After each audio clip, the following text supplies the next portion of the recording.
Quase, hein? Foi por muito pouco. O Brasil, representado por João Lucas Reis, Gustavo Eide, Matheus Puccinelli, Rafa Matos e Orlando Luz, ficou muito perto da classificação para a segunda rodada da Copa Davis, em batalha de 5 jogos fora de casa contra o Canadá.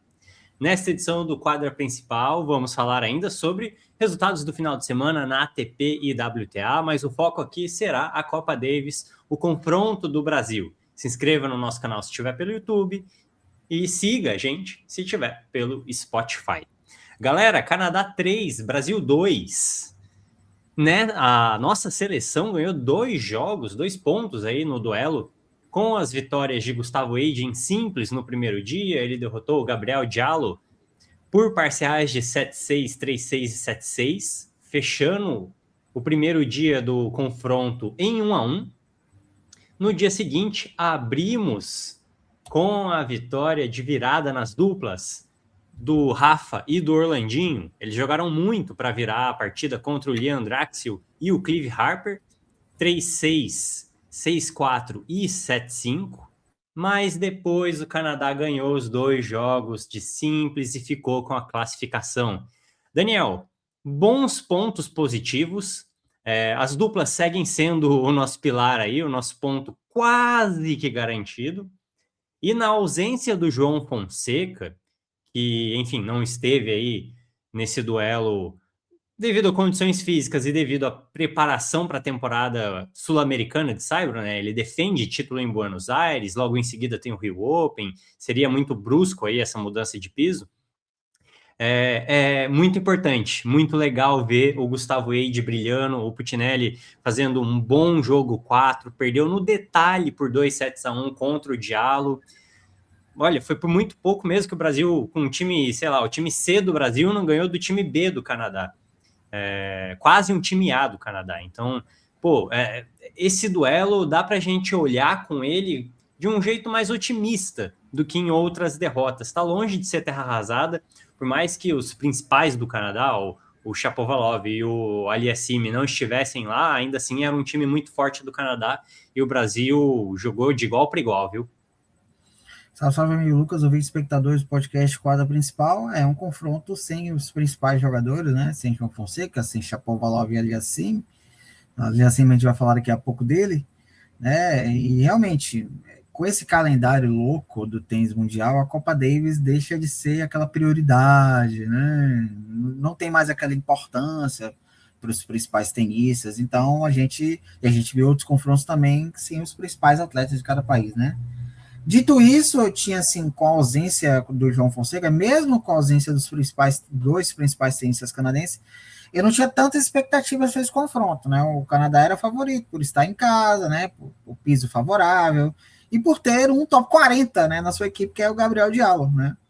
Então a gente vai pro primeiro jogo com o João Lucas Reis, né? Aliás, com tenistas aí com pouca rodagem de Copa Davis, né?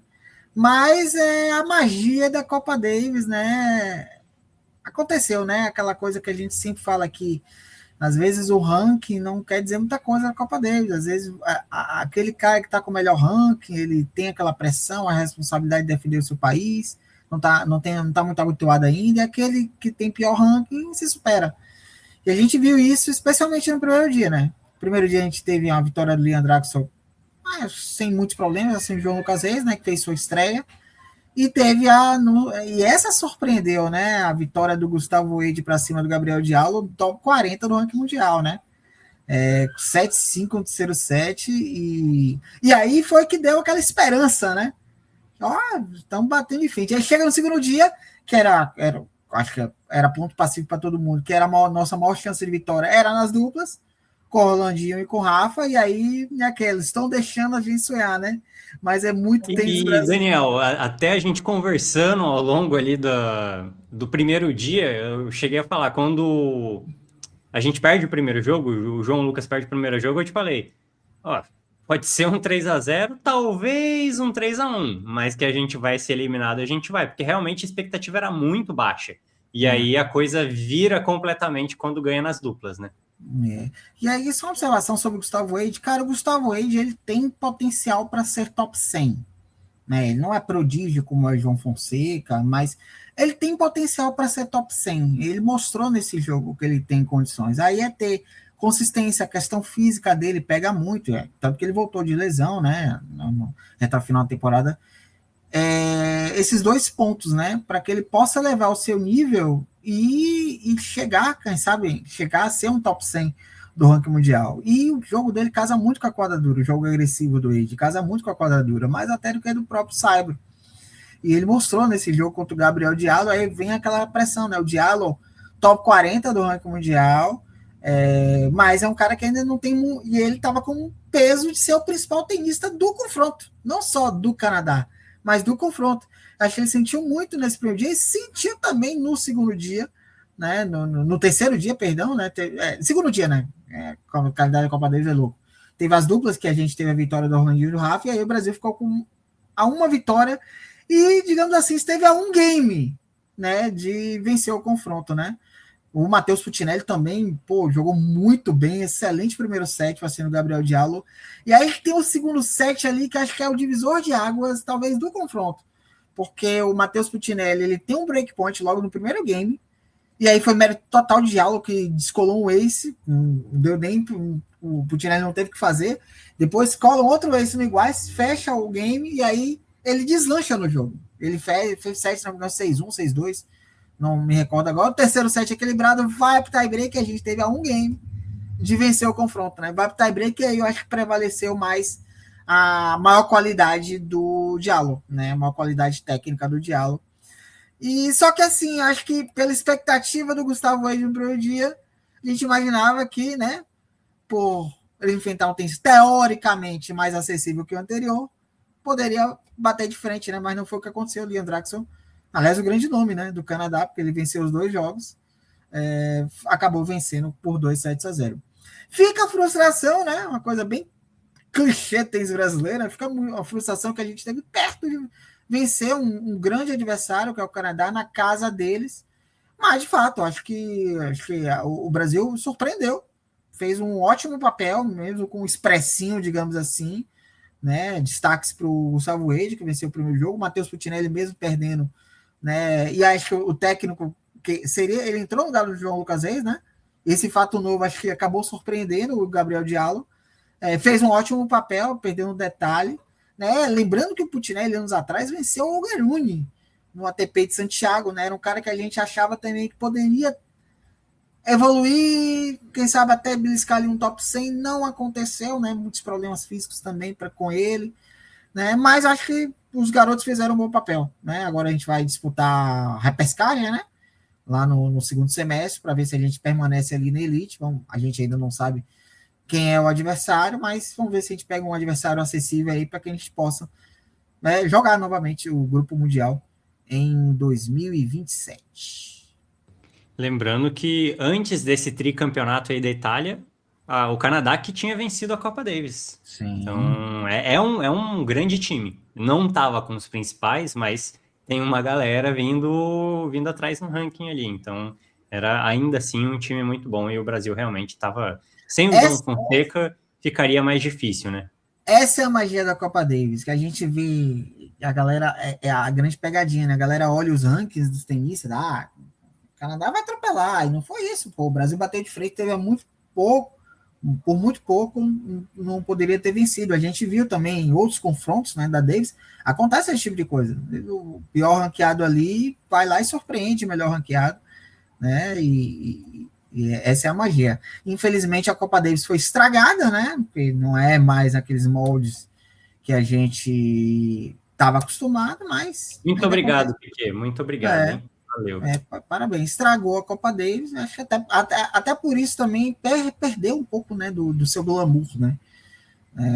Os principais tenistas já não dão mais a mesma importância e já era um fato polêmico, já, né? Porque algumas vezes lá pelos anos 10 a gente via Nadal não jogar, Djokovic não jogar, o Federer não jogar. Aí quando o Federer foi levar a sério, foi campeão. Quando o Murray levou a sério, foi campeão.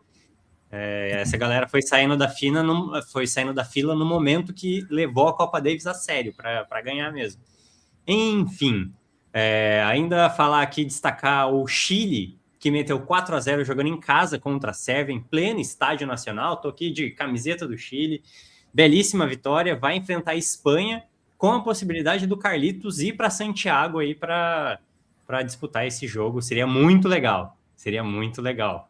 Outro sul-americano que venceu foi a Colômbia, né? Que venceu lá em Marrocos. Teve uma treta generalizada lá, que o Nicolás Mejia fez o último ponto, né?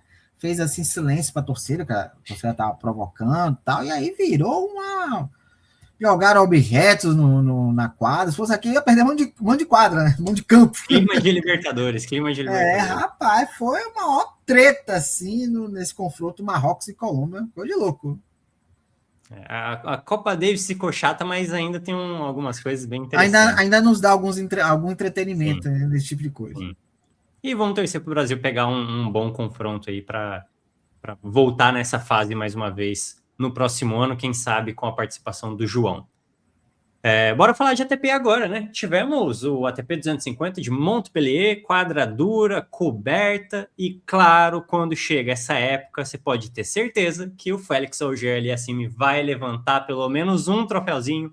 Não deu outra. Título para o canadense, que desfalcou o seu time na Copa Davis, mas foi lá e ganhou o título em Montpellier, cabeça de chave número 1. O Félix derrotou o Adrian Manarino por 6-3, 7-6 para conquistar seu 9º título na carreira. Galera, ele foi vice-campeão em seus nas suas 8 primeiras finais que disputou na carreira. Agora, o canadense tem histórico de 9 vitórias e 12 derrotas em finais, ou seja, tá muito mais equilibrado que antes, né? Lembrando que a primeira final na carreira dele foi aqui no Rio Open. O Aliassime é o Lorenzo Musetti ao contrário, né? O Musetti tá aí, ganhou os primeiros ATPs lá, nas 2 primeiras finais, pô, emplacou 7 vices seguidos aí. O Aliassime é o Musetti ao contrário. O Musetti que, infelizmente, novamente vai nos desfalcar no Rio Open. Rio Open que o Aliassime perdeu a final pro Laszlo Djere. Serve o Laszlo Djere. Mas seja como for a carreira do nosso leão de quadradura indoor, né? De 9 títulos, são 8 na quadradura indoor, só 1, né, em quadradura outdoor. Venceu a campanha do Aliassime, venceu o Wawrinka na estreia e depois só venceu o francês. Wawrinka mais 3 franceses, perdeu apenas um set, foi na semifinal por Tito Druga, né? E sobe 2 posições, né? Na sua campanha sobe 2 posições, sobe para número 6 do mundo, uma posição abaixo do seu melhor ranking, né? Melhor ranking que ele obteve em novembro de 2025. E o nosso Adriano Manarino, né? 37 anos, veteranaço aí. Nosso Chico Barney, a gente tá em época de BBB, né? Então, chama ele carinhosamente Chico Barney. Nosso Chico Barney aí chegou em sua 16ª final da carreira e vem recuperando terreno, né? Sobe 18 posições, número 52 do mundo, pertinho ali de voltar o top 50, nosso Chico Barney.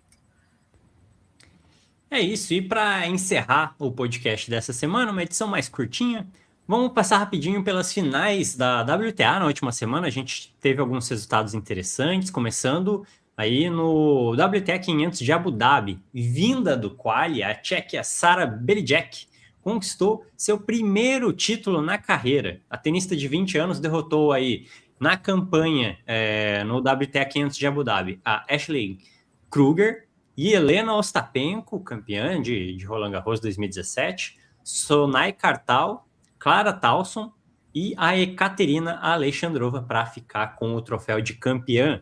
Na final venceu a Alexandrova por 7-6, 6-1. Semana dos sonhos aí para Beliček, hein? Baita título. Vamos ver se mantém para as próximas semanas.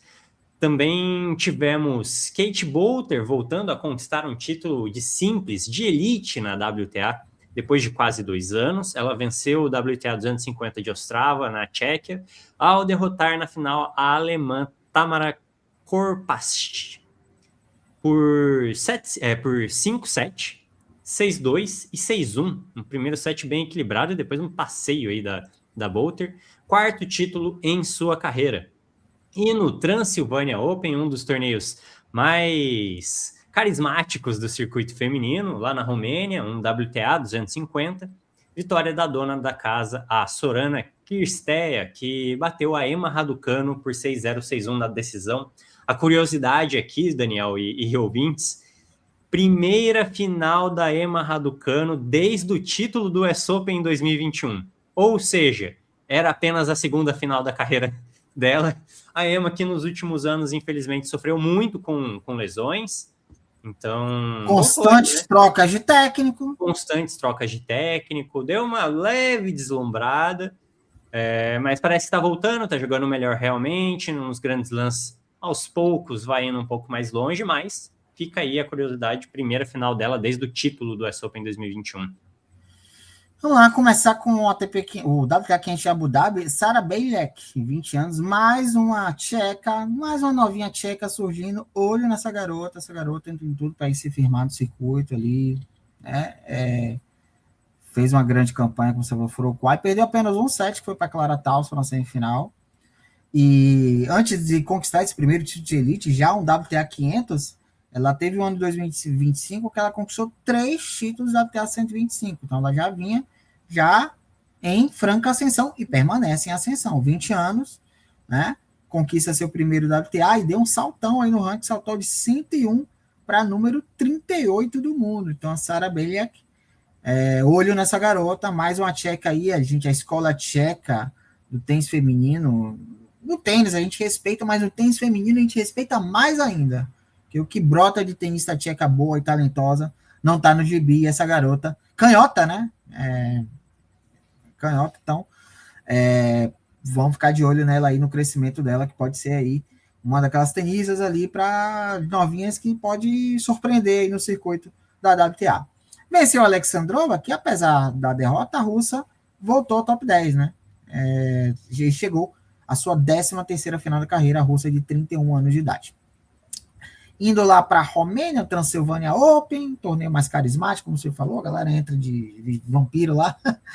A Sorana Cristea, né, veterana de 35 anos de idade, que ela fez uma campanha tranquila, né? Não foi só a final, foi tranquila e só corrigiram, foi 6-0, 6-2, né, contra a Emma Raducanu. Ela fez uma campanha muito tranquila, que não apenas não perdeu 7, como ela perdeu apenas 23 games na campanha. 5 jogos, perdeu apenas 23 games. Subiu 5 posições, né, número 31 do mundo, então tá perto ali de voltar ao top 30, e 4º título na carreira, e possivelmente pode ser o último, porque a Cristea já anunciou que essa é a temporada de despedida, então pode ter sido em casa, pode ter sido o seu último título na carreira. Quanto a Raducanu, você falou, né, dessa curiosidade, que é a segunda final da carreira desde o US Open 2021, ela já veio no ano de 2025 bom, né, que ela conseguiu voltar, recuperar terreno, tá ali no top 50, sobe do top 40, top 30, e agora com essa campanha ela já entra no top 25.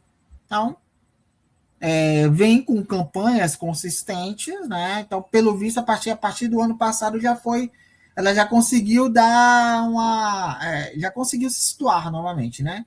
A gente tem que lembrar que a Emma realmente ela teve muito. Aí você vê, é um caso que a vida dela deu um 360 do nada, e muito nova, e muitas vezes a pessoa não tem esse preparo, não tem essa estrutura para virar uma celebridade da noite para o dia, né? Então, isso aí acabou interferindo demais na carreira dela, né? Muitas trocas de técnico, muito mais focado fora de quadra do que dentro de quadra. Pelo visto, as coisas agora se ajustaram. Desde o ano passado ela fez uma boa temporada em 2025, começa 2026 já com uma final de WTA. Quem sabe, né? Não acho que ela tem talento para se firmar no top 10. O top 10 dela foi muito contingenciado pelo título no US Open, que ela conseguiu sustentar ali por um ano. Mas talvez o lugar dela seja esse aí mesmo, top 30, top 25, por aí. Então, né? Pelo menos por enquanto, né? Pode ser que mais para frente, ela ainda é muito nova, talvez mais para frente 25, ela consiga crescer. Né? 25 anos de idade, né? Então, ela não teve sorte, mas uma britânica teve mais sorte que ela essa semana, que foi a Nossa Senhora da Menor, né? A Kate Boulter, que chega ao seu 4º título na carreira, né? Ela que a Boulter teve um ano de 2024 muito bom, né? Com 2 títulos, né? E mais um ano de 2025 muito ruim, com muitas lesões, muitos problemas físicos. Ela acabou saindo do top 100 e agora retorna, né? Com essa campanha.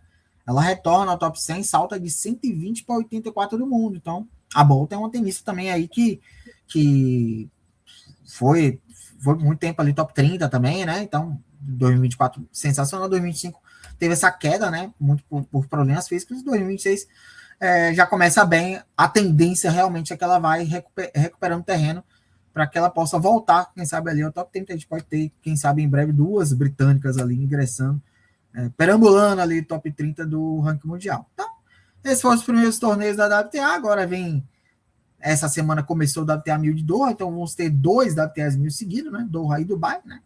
A casadinha do Oriente Médio, né? E a gente tem que lembrar que muito em breve vamos ter uma 6.000 no Oriente Médio aí, né? Money Talks. É isso. O Daniel, quer tirar o elefante da sala e falar sobre Dona Beatriz Haddad Maia? Cara, o que a gente tem a dizer? Já teve, né? Falando em Doha, ela jogou Abu Dhabi, lembrando, né? Da WTA 500 de Abu Dhabi, que ela perde para Yastrenska, 6-2, 7-5, salvo engano, né?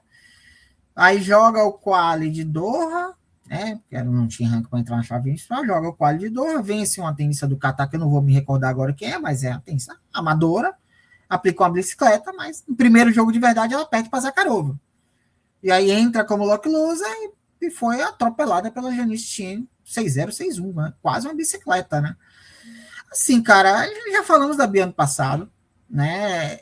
Eu penso que se ela quer dar uma virada de chave, precisa encerrar o trabalho com Rafael Pacchiaroni.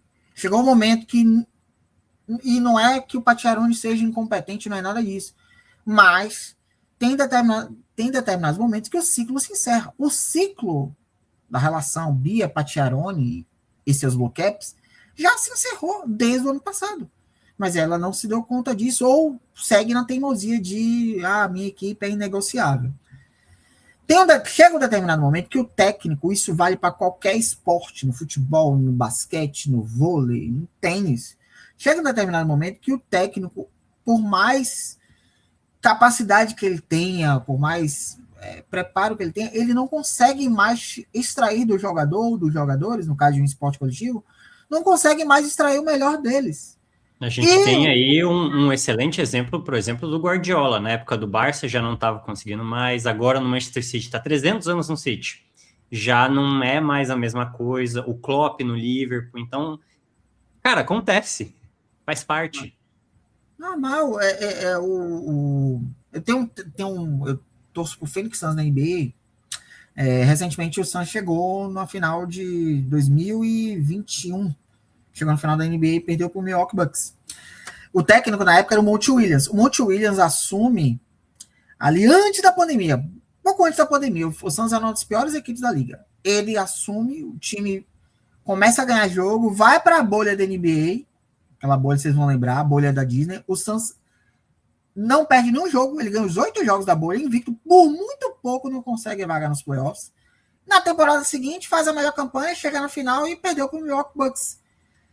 Na temporada seguinte, ele vai para a final de conferência, perde até de forma ridícula para o Dallas Mavericks, né? Na época o Luka Doncic estava lá, acabou com o jogo, mas a diretoria entendeu que o trabalho do Monty Williams, que foi muito bom, cresceu, mas bateu no teto e estagnou.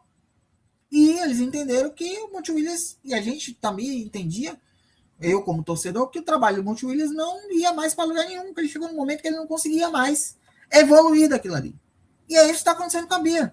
A Bia não consegue mais jogar, pelo menos sob o comando do Pacchiaroni, não consegue mais jogar aquilo. E assim, não é nem perto do que ela jogou. Não é que ela está irregular, que ela está numa fase... Ela não consegue chegar nem perto do que ela jogou. Então, assim, se ela entende... Se ela quer dar essa virada de chave, ela precisa entender que o trabalho do técnico Pacchiaroni, ele não consegue mais explorar o melhor dela. E, o trabalho dele, ele pegou a Bia do zero lá na pandemia, quando a Bia estava voltando de substituição pro doping, levou a Bia 10 do mundo e levou a Bia sem final de Grand Slam.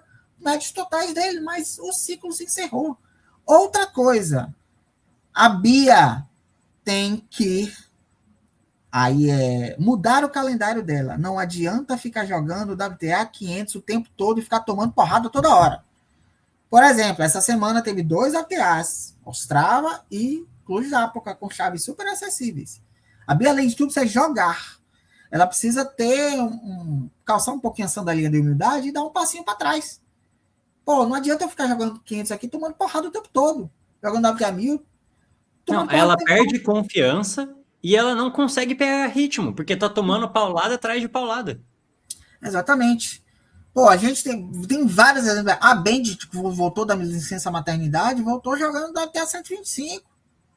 Voltou, ganhou o torneio, ganhou ritmo, ganhou confiança. Onde a Band está hoje? Saiu agora do top 10, mas A voltou ao top 10 Andreesco tá agora. jogando o André campeonato jogando da em ITF, pô. TF nos Estados Unidos. Pois é, mas aí o quê? Você ter a humildade de entender onde você está hoje. A Osaka no passado jogou o WTA 125 na França, no Cyber. E ganhou até o torneio. Então é você entender onde você está hoje. Não adianta você ter um calendário de top 20, sendo que você já não é mais top 20. Há muito tempo. Eu não sei nem se um dia vai voltar a ser. Esperamos que sim. Mas hoje, não adianta você ficar. Aí você pega os próximos torneios da Bia. Jogou agora a Doha, vai jogar da WTA do Dubai Quali, e depois ela vai jogar outro WTA 500 de meta no México.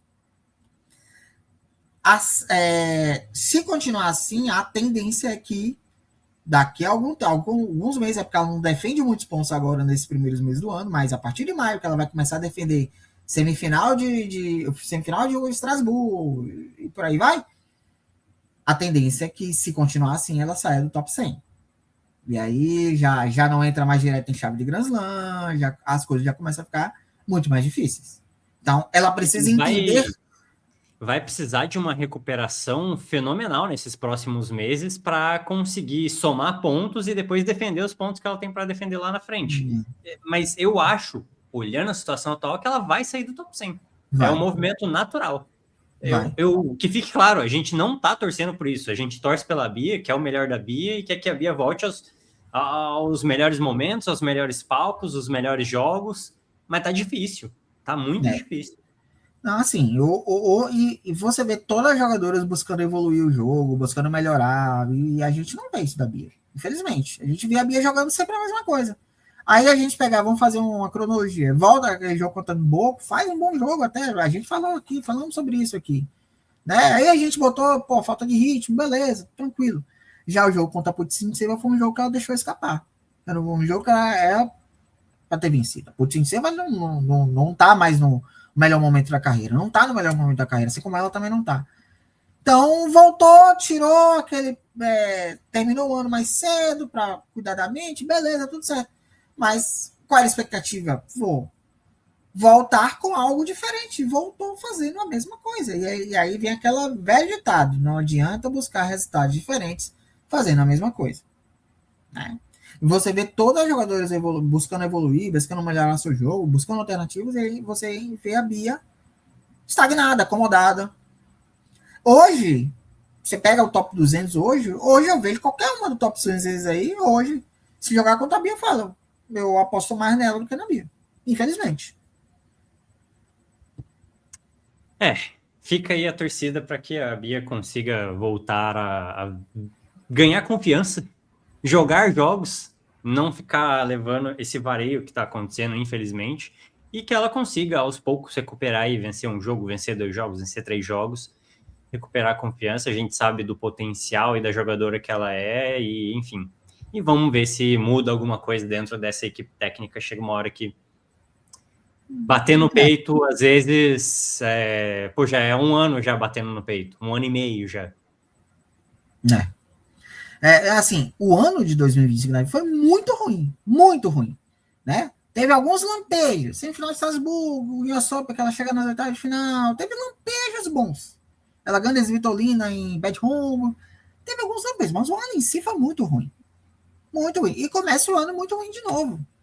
Então, cara, assim, se você não consegue olhar para a realidade hoje, isso aqui, seu é isso aqui. E aí, o que você vai fazer para mudar? Né? Não adianta, minha equipe é inegociável, assim, vai continuar tomando porrada com essa mesma equipe que não faz evoluir seu jogo, pelo contrário, faz involuir seu jogo. Né? Hoje todo mundo entra contra a Bia e entra com, até que tá na má fase aí, hoje é um jogo que eu posso ganhar. E é aquilo, a gente poderia encerrar a edição e nem falar sobre isso. Poderia passar batido. Mais uma derrota da Bia, é isso, vamos embora. Ganha uns minutos aqui a mais na nossa noite. Mas a gente já viu a Bia no auge. A gente já viu a Bia jogando bem, não precisa nem estar no auge, mas jogando bem, jogando com garra e colocando a técnica dela para jogo. E não é isso que tem acontecido nesses primeiros jogos de 2026. Então não tinha como deixar isso passar batido, porque a nossa expectativa, a expectativa do Brasil inteiro em relação à Bia é muito grande, porque a Bia sempre fez coisas muito grandes, desde o início da carreira dela. E não tem como esperar outra coisa diferente. Isso é uma questão de confiança. Nós, como ou jornalistas ou como torcedores, a gente tem uma grande expectativa em relação à Bia, porque ela sempre entregou grandes coisas. Então, mais uma vez, a gente fica na torcida. Não é nada de ódio, não é nada... Enfim, a gente sabe qual é a dificuldade da vida de um atleta e tudo mais, mas às vezes precisa de uma movimentação, né? É isso então, galera. A gente encerra essa edição do quadro principal. A gente volta em breve. Tem aí a gira sul-americana no Saibro, na ATP, com Buenos Aires, João Fonseca defendendo seu título. Logo depois já tem Rio Open. Então fica ligado, porque tem bastante vídeo vindo por aí. Falou? Valeu, Daniel. Até a próxima, você. Até a próxima, galera. Se inscreva no nosso canal, siga se tiver pelo Spotify. Até mais.